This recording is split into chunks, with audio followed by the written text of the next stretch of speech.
Happy Halloween, Jim. Yeah, that's about how it looks, isn't it?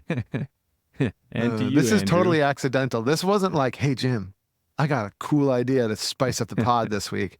Let's both wear orange.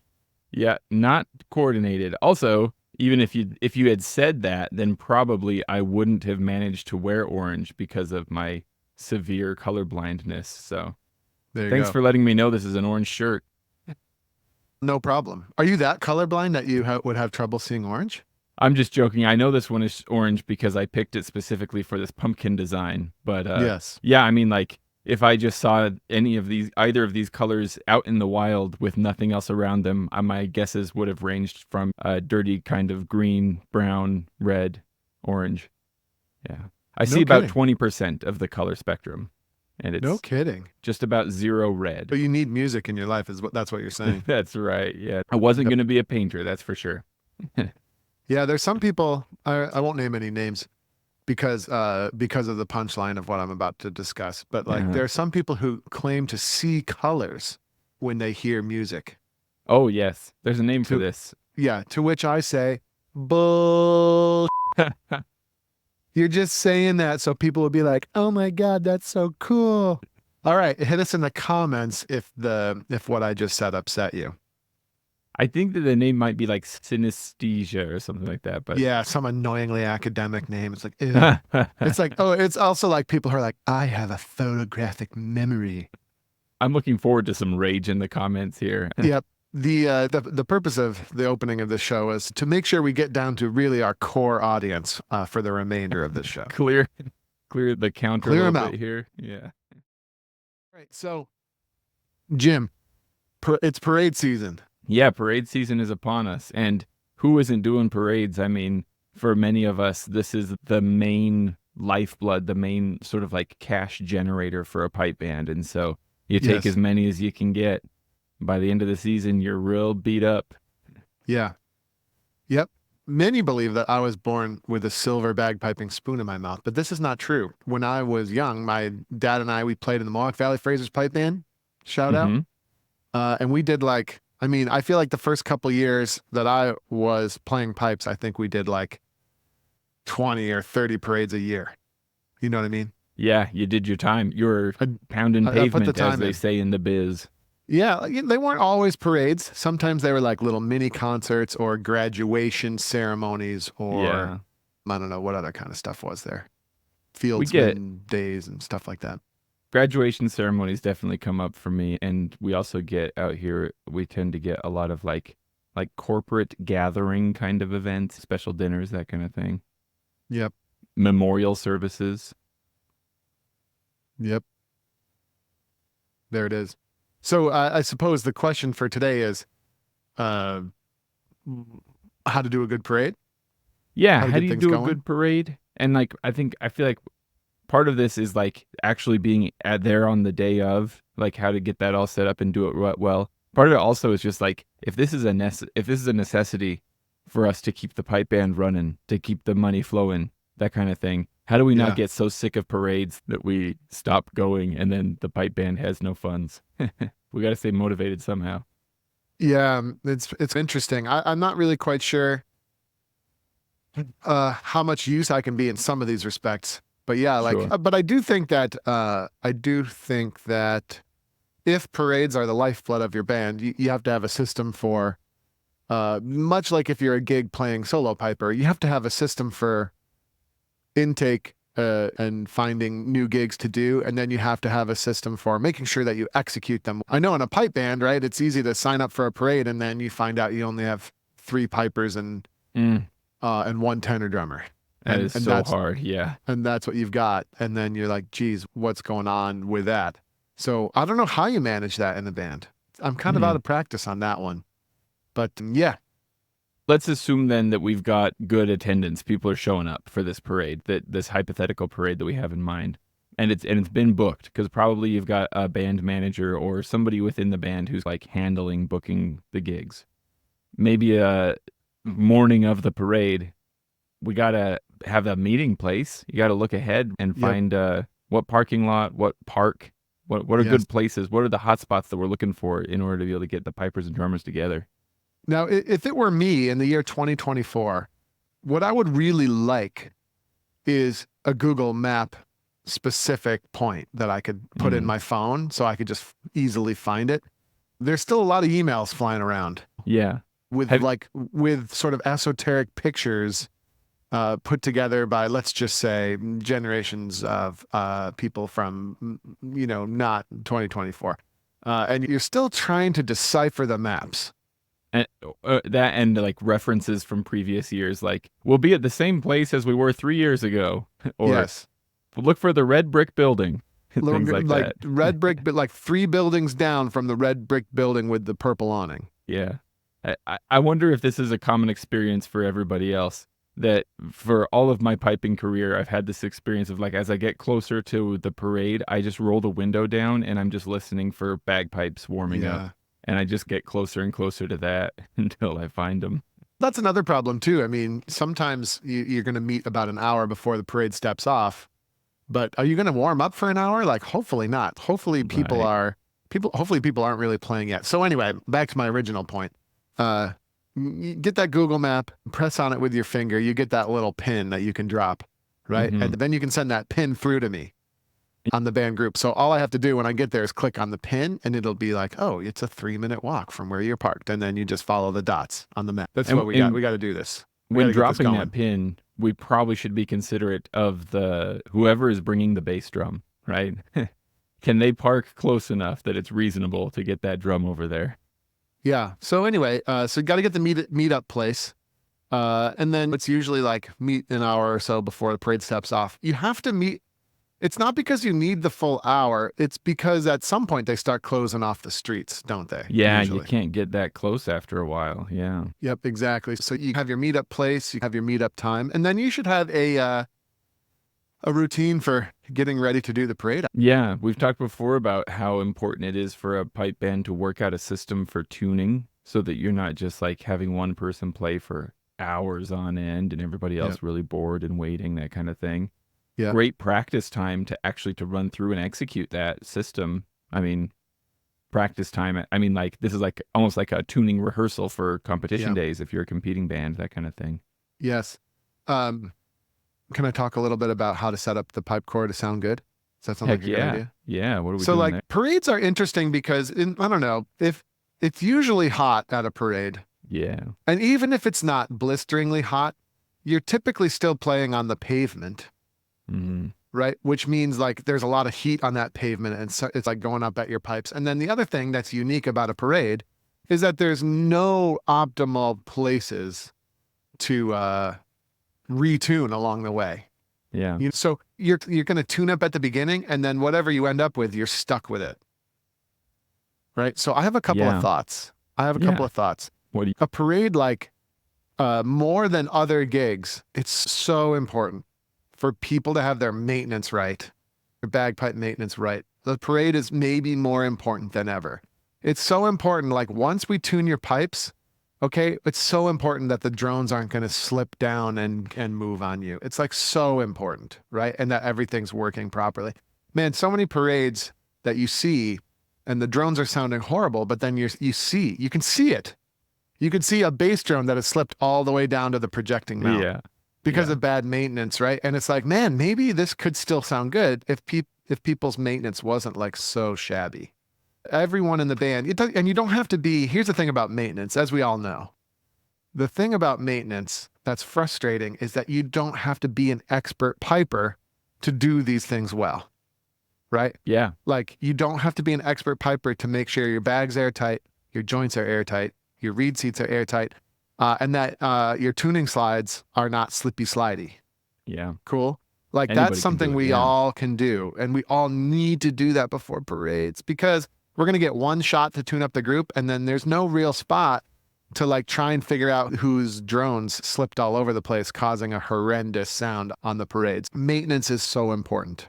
Okay. Isn't it a cruel coincidence too, though, that it's at the first parade of the season that you're going to find out if your maintenance is poor, if you're not paying attention to it, because the sun will be beating down and all that kind of stuff, and that's your joints are going to start slipping. So no, I don't think so. I mean, you just have to think about it. People are just lazy and they don't think about it. right? Yeah, And I mean, I'm generalizing, but I'm generalizing pretty successfully here. Like, sure, I get it. Every now and then mistakes get made, but what we're talking about uh, is not because of the sun. It's because of gross bagpipe negligence. Yeah, that's me admitting to my own, like, I have made this, I've gone a lot too long without maintaining my bagpipes properly before. And then it's at the parade that's like the first time that they're really out of the case Yeah. for a while. Yeah, And bad boy. maybe the sun is a contributing factor, but the main factor is that I haven't played them much, and I go to hand them to somebody so I can use the porta potty or something, and the Yes. bag just falls off of the drones because Yep. it's Exactly. I think it's like those drone tuning slides. Maybe you got to be a little tighter than you would be if you're playing like P-Brock on the boards or something. Like we might need those tuning slides to be a little tighter. So yeah, you can hand them to a buddy, go pee and not worry too much, right? So Yeah. you got to get your bagpipe parade ready. Would be the first thing. The second thing is we want to put some air through the pipes when we first get there. Okay, so let's say you're getting to the parade an hour early. What you should do is, regardless of when you show up, everybody should, weather permitting. If it's pouring rain, it might be a slightly different. But the fair weather plan would be find a shady spot and play your pipes for 5 minutes. Okay, to get the air moving through the pipes, to get whatever moisture we're going to get in there starting to marinate and starting to get things. That way your pipe has a chance to stabilize a little bit before we do like listen to the pipes and tune them up closer to when we step off.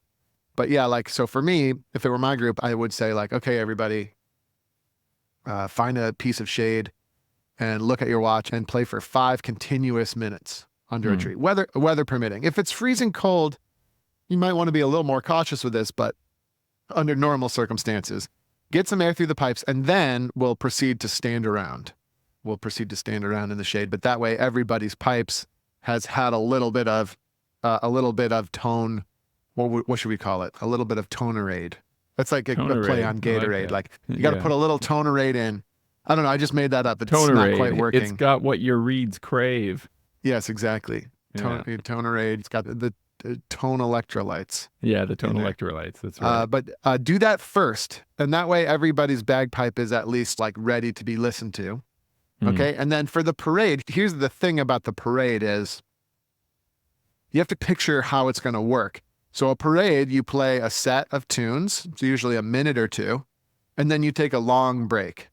And then you play, or maybe not long actually, but you take breaks. So you play a set of tunes and you take a break, and you play a set of tunes and you take a break. So what you want to do is do that in the tune-up. So once it is time to tune up the band, make sure that you play a set of tunes and then get everybody's bagpipes tuned up after you've played that set. Okay?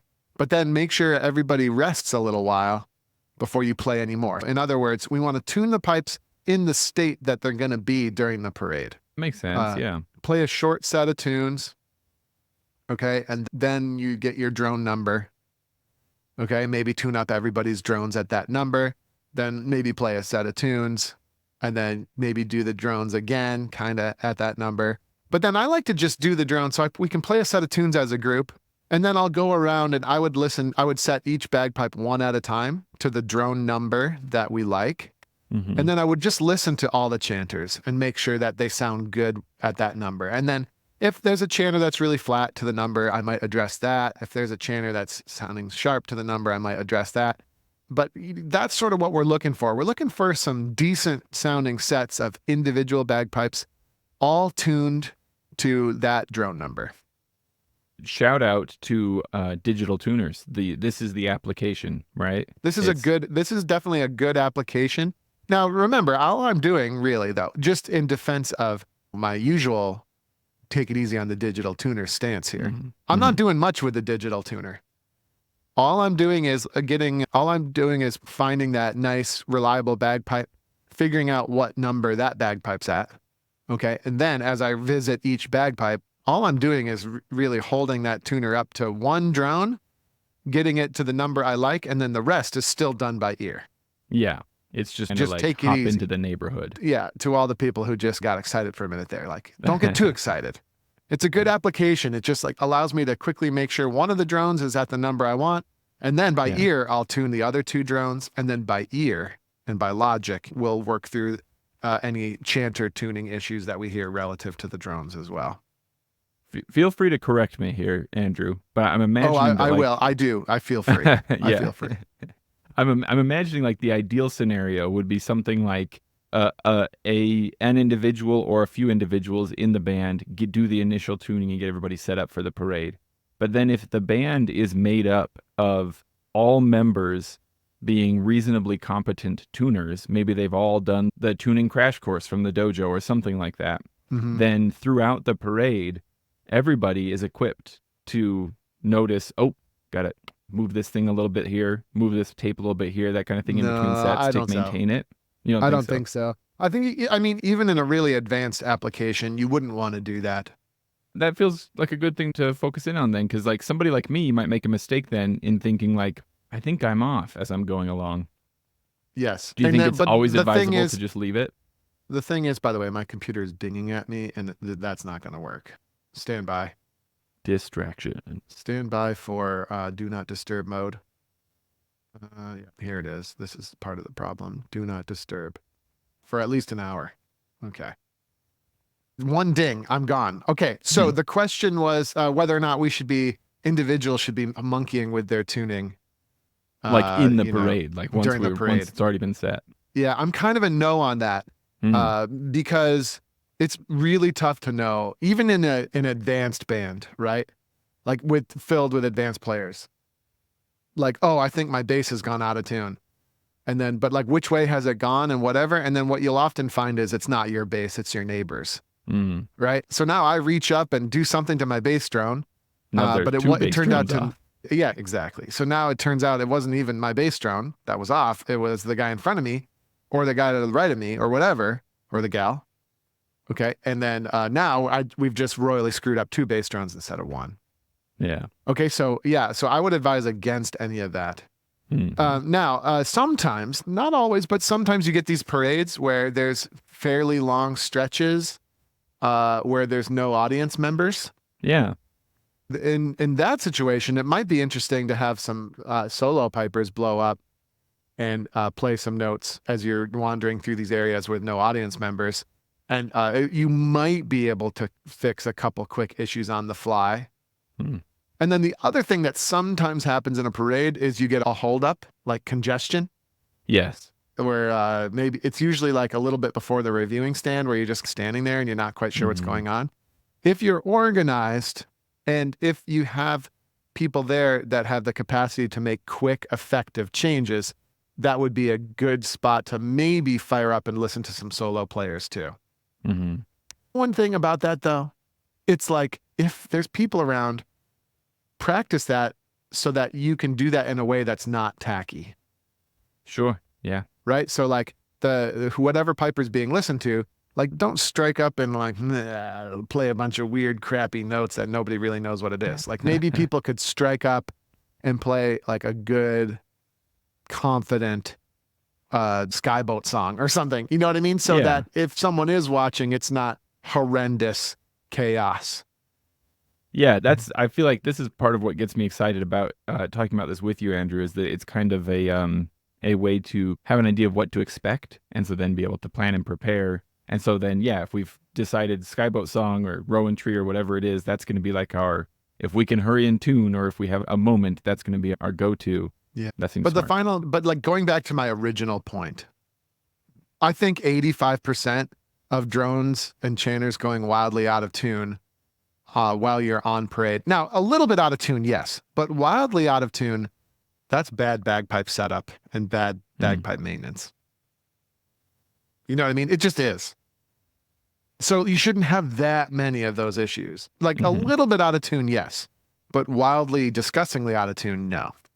Yeah, gotcha. Right? So like making sure the people in your band can do that is such a big thing. You know what I mean? And then you'll get to the end. And yeah, I get it. The drones aren't going to be locked anymore. True. But they also shouldn't be horrendously embarrassing. Yeah, gotcha. We shouldn't really need to monkey around with tuning as we go. But, as we know, sometimes parades are long. Yeah. Okay. Sometimes there are obvious opportunities to listen to a couple of bagpipes and zone them back in. Yeah. Gotcha. As you're getting ready to step off into this parade, we've gone through the tuning and prep phase. We've moved on to the parade route. Do you personally have a strong preference for whether you would be positioned, and this isn't always up to us, of course, but at the beginning of the parade, the end of the parade, or somewhere in the middle? Where do you like to be if you're in a parade? I don't know. Tough to say. I mean, the beginning's better if you want to get in and out of there. How I tend to feel too. Yeah. I mean, you mentioned those times when the parade stops, you know.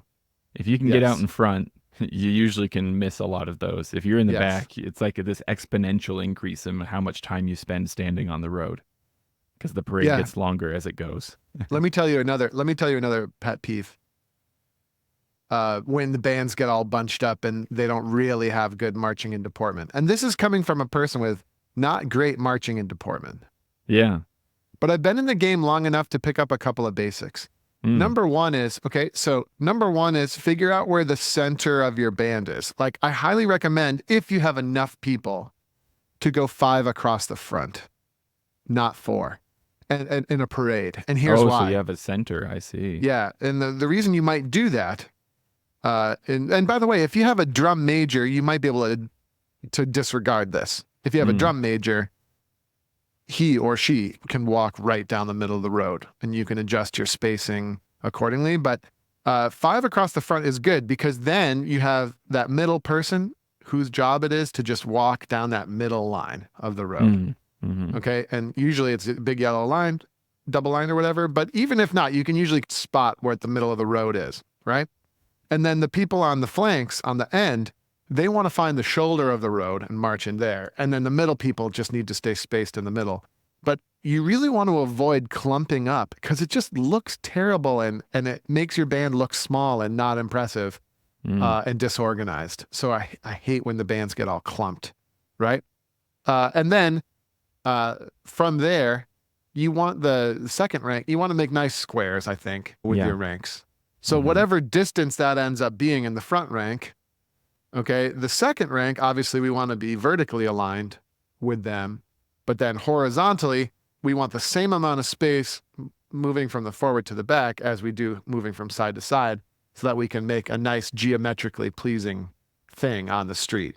But that's a big thing that you see in the parades. It's like, just looks gross. Like, and you might even see a band that has beautiful dress and good kilts, and maybe they're wearing the feather bonnets, but then they're all bunched up.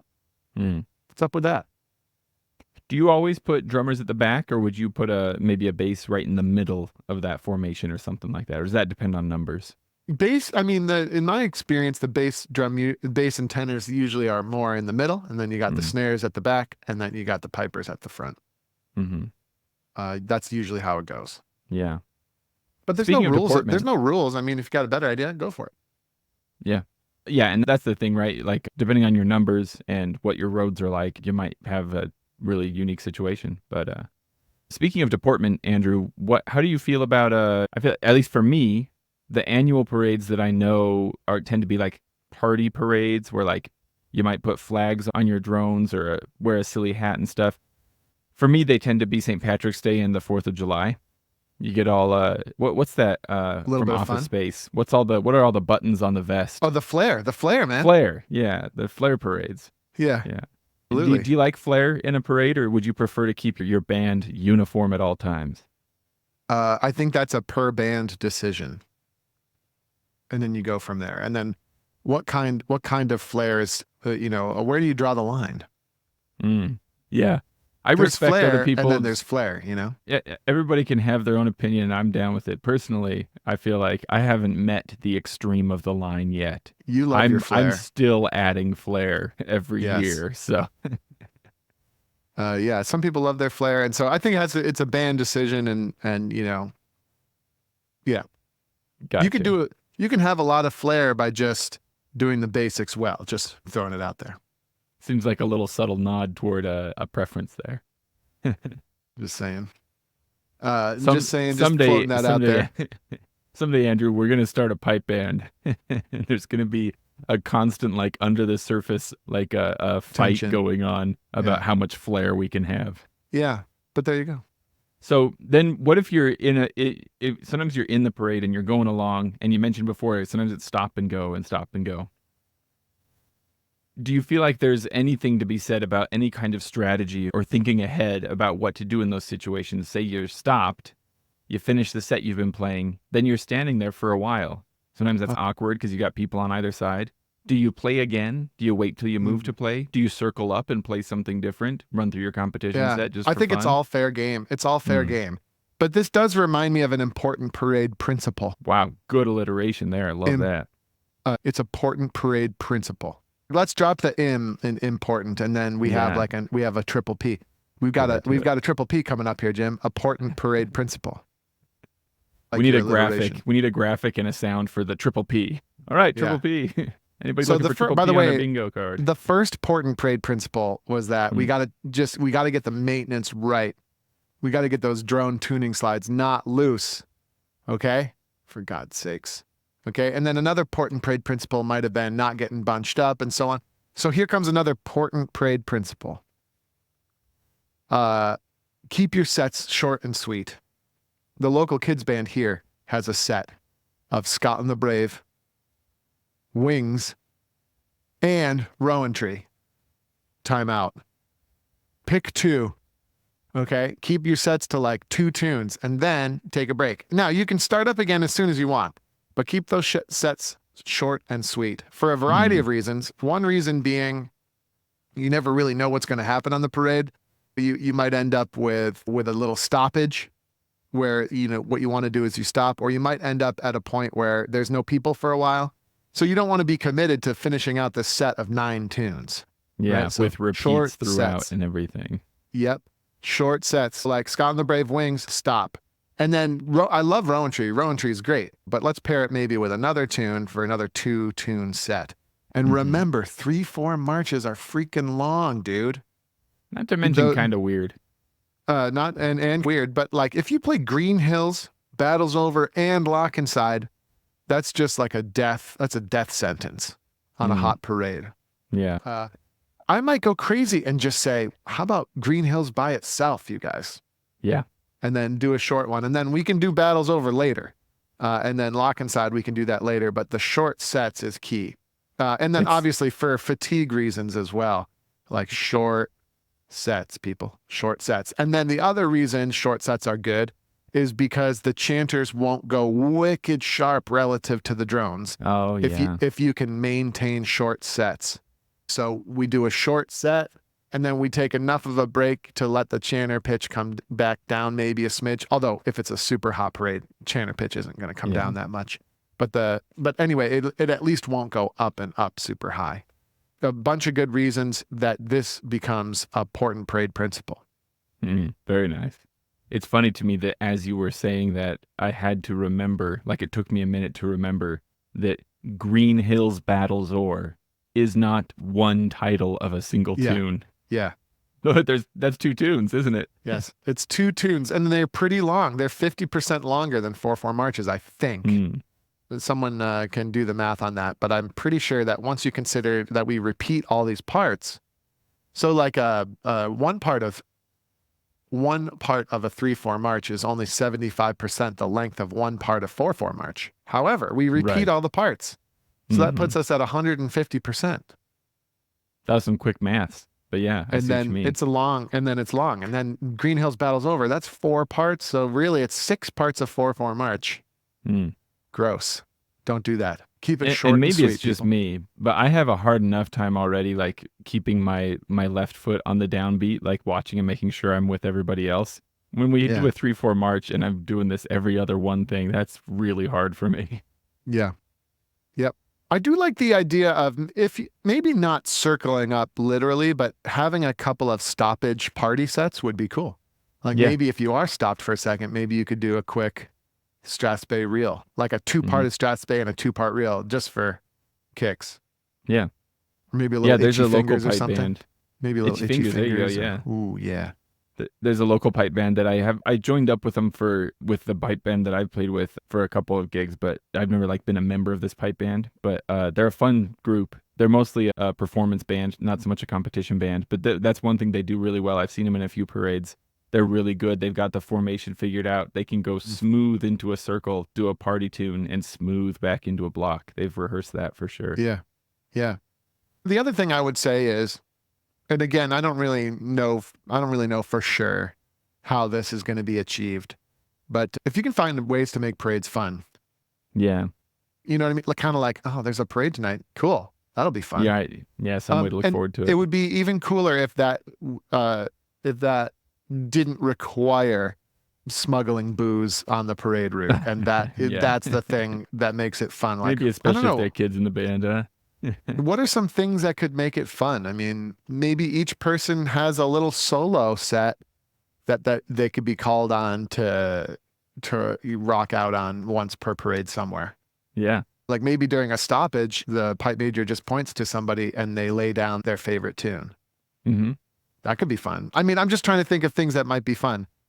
Maybe there's like a cooler of beverages that's there at the end. I don't know.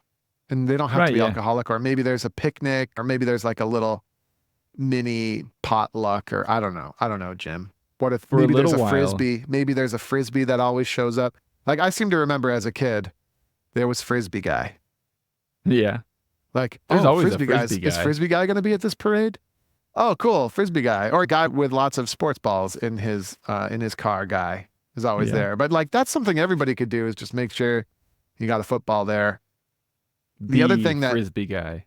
Yeah, the other thing that makes parades worse than they have to be is when you don't have a chair in your trunk to just sit down, and so instead you're just like crushing your feet. Especially those weekends where you have 4 parades that you're doing or more, Mm-hmm. Yeah. and by the end your feet are going to be killing you, right? If you've got a chair in the trunk. Another thing is if you can have a DD of some kind with a large car, that's always really helpful, right? Designated driver, because you want to get dropped off at the beginning of the parade, right?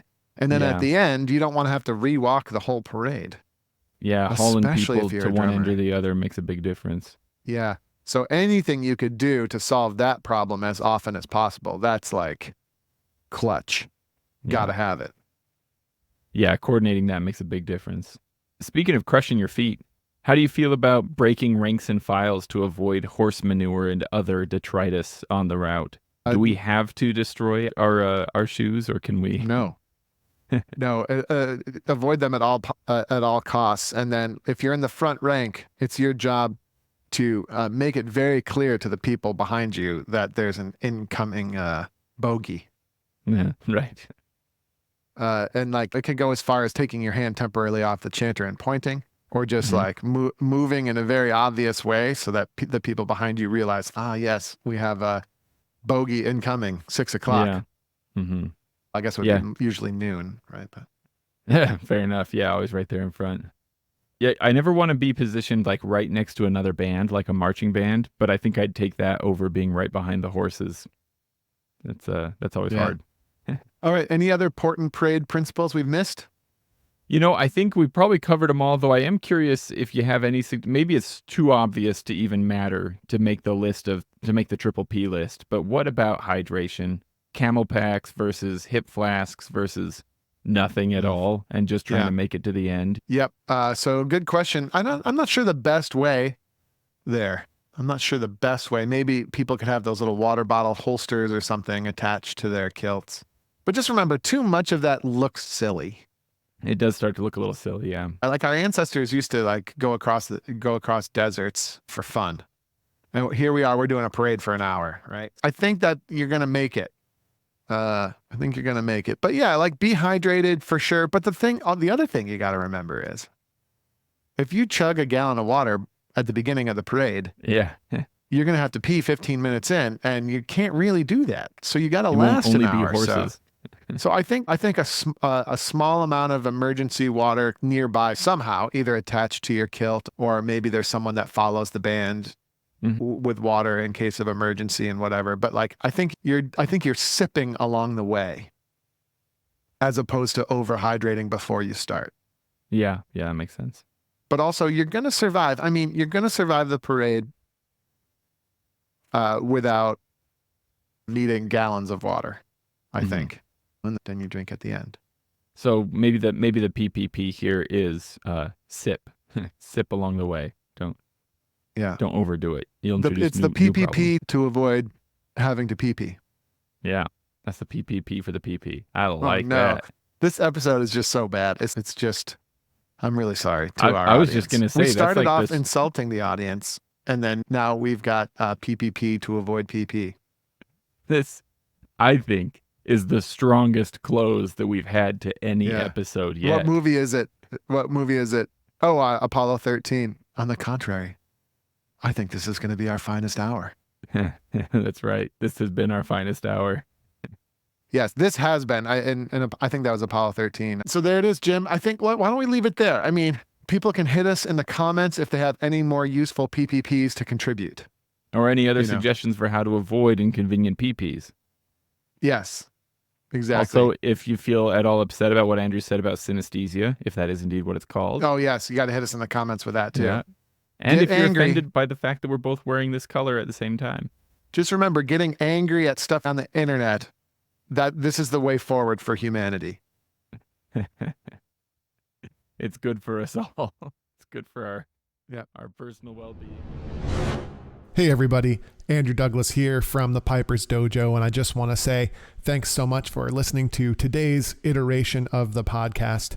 If you enjoyed what you heard here today, it would be super helpful to us and to a lot of bagpipers out there trying to find us.